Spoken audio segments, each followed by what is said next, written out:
भाई वीर बजरंगबली की पूजा आराधना वंदना करते हैं। धन को चाहने वाले भाई माँ लक्ष्मी की पूजा आराधना वंदना करते हैं। अमान गायक कलाकार मंचासी माँ सरस्वती का आराधना वंदना करीला बाबूजी। मेहरारू के चाहे वाला लोग वो तोरे बाबू का पूजा करे ने। दुनिया में भात भात के लोग घूमत हुआ। अरुण भैया अभी हमसे पूछो तो कि मेहरारू चाहे वाले केकर पूजा करन? करे बाबू का पूजा करे ने। कायन के बाबू का पूजा करन? मेहरारू दिया हुए काम करे ने। ओ सही बताओ।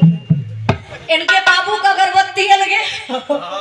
अरुण भैया जाना तो अगरबत्ती का हो 70 रुपया वाली बस।